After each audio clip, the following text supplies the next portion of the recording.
xaflad lagu maamuusayay sanad guuradii saddexaad ee kasoo wareegtay markii dhidibada loo taagay xawaalada Iftin Express ayaa ka dhacday waqooyiga magaalada tan London. xafladan oo ay kasoo qayb galeen madaxda, wakiilada iyo weliba macaamiisha xawaalada Iftin ayaa sidoo kale waxaa iyana lagu soo casumay dadyow fara badan oo Soomaaliyeed oo ku sugan magaalada tan London. sidoo kale waxaa kasoo qayb galay halkaasi saxaafadda Soomaaliyeed. dadkii halkaasi ka hadlay ayaa waxaa ka mid ahaa agaasimaha qaybta UK ee ETN TV Engineer Bulaale Cabdisalaan Qoolif iyo weliba Cabdishakuur Cali Mire oo labadooduba u hadlayay dhanka saxaafadda, iyadoo sidoo kale ay halkaasi hadallo badan ay kasoo jeediyeen madaxda Iftin iyo weliba macaamiisha iyo dadkii kasoo qayb galay halkaasi. kasoo qaybgalayaasha oo isugu jira milkiilayaal, saamiley,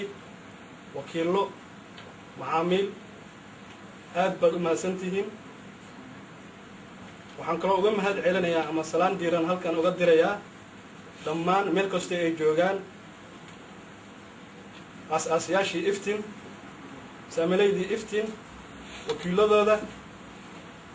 howlwadeennada iyo weliba maamulka restauranta Iimaan ee halkan nagu martigeliyay. Assalaamu calaykum waraxmatullaahi wabarakaatu. Iftin Express waa shirkad xawaaladeed oo la aasaasay 23 September 2006 taasoo ay aasaaseen ganacsato iyo aqoon-yahano Soomaaliyeed oo ku kala sugan waddanka gudihiisa iyo dibaddiisa. haddaba walaalayaal, ujeeddadii loo aasaasay shirkaddan ayaa waxay ka mid ahayd sidaanu ognahay wixii ka dambeeyey 1991 markii ay burburtay dowladdii dhexe ee Soomaaliya. waxaa meesha ka wada baxay dhammaan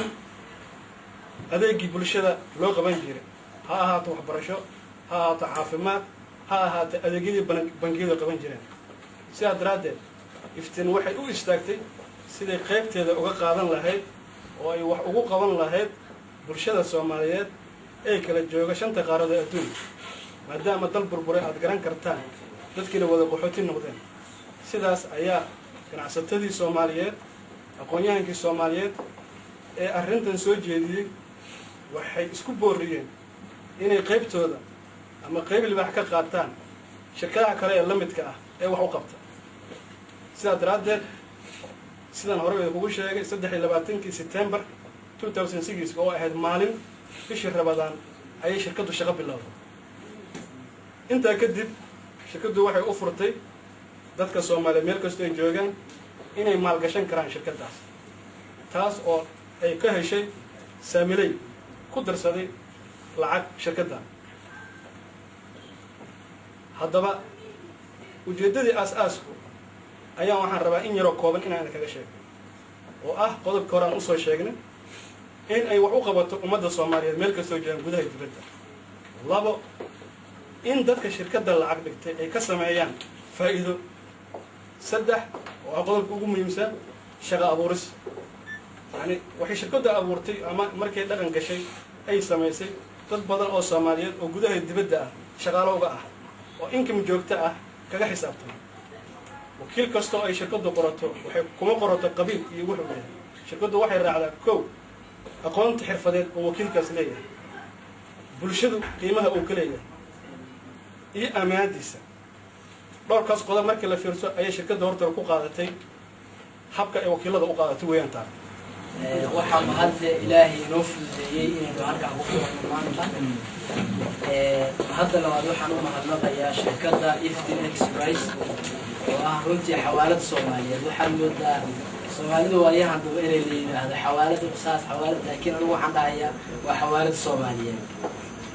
mahadnaq ballaaran soo jeedinayaa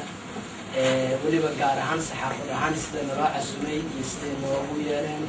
aad baan ugu mahadnaqayaa. intaas kadib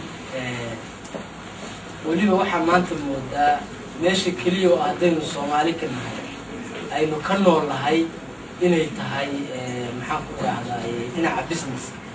dhinaca businesska maanta Soomaalida maasha Allah ilaah waa mahadda iskale adduunka oo dhan si fiican horumar fiican bay Soomaalidu ka soo galaysaa waanu la soconaa saxaafadan ku jirnaa waanu ognahay waxa weeye ogaada dhinaca businesska maanta waynu ka nool nahay taa hadda intaa kaga gudbo TV-ga ETN wuxuu dhammaan soo dhaweynayaa xawaaladaha iyo Soomaalida oo dhan gacmo furan baanu ku soo dhaweynaynaa waana telefishinkiinii waana telefishin Soomaaliyeed anoo ku hadlaya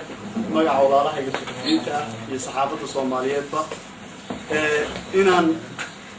ogaano muhiimadda shirkadaha ama ganacsigu ay leeyihiin ummad kasta oo adduunka ka jirta saad ogtihiin hadda saxaafadda modernka ama saxaafadda casriga maanta adduunka ka jirta tiirka ugu muhiimsan oo ay ku tiirsan tahay waa dhaqaalaha ay ka hesho xayeysiinta ay u samayso shirkadaha ganacsiga laftoodu haddii aysan jirin saxaafad ama warbaahin adeegooda iyo serviceka ay ummadda u hayaan u gudbiya bulshada cid ganacsigoodii iyo dhaqaalahoodii fahmi karta ama ogaan karta ma jirto saas darteed ayaan waxaan nahay dad isku baahan oo mar walba anna aana shaqayn karin ayagoon aysan ganacsigooda socon karin anigu intaan ka ogahay iftiin lacag baan waxaan ka dirsaday xamar bishii 6/8/18 waxaan u diray ilmahayga iyo xaaskayga oo Yemen jooga si ay lacagtaas u helaan mobilkii baan ugu qoray telefonkii baa la xaday lacagtii waan gaari subaxii aan islaa waa qaateen oo aan wacay oo aan meel aan ka wacay iftiin baa soo wacday waxaan qof kale telefonkaasi ma jira qof kale oo wadanka degan oo aad taqaanid ma jira aad bayna u cadilnaayeen isla markii baan siiyay isla daqiiqad ka bacdi yaa la soo wacay oo leeyahay lacagtii waa helay tan meeshooda loogu tagay shirkado badan oo Soomaali ah ayaa jira markii dawladnimadii ina ka burbudhay oo dadka u soo baxay oo runtii khadamaad wanaagsan u qabtay bulshada Soomaaliyeed ama dalka gudihiisa ha joogto ama dadku ha joogaan dalka dibadiisa hawlo wanaagsan bay u qabteen inay tartamaanna wax fiican weeye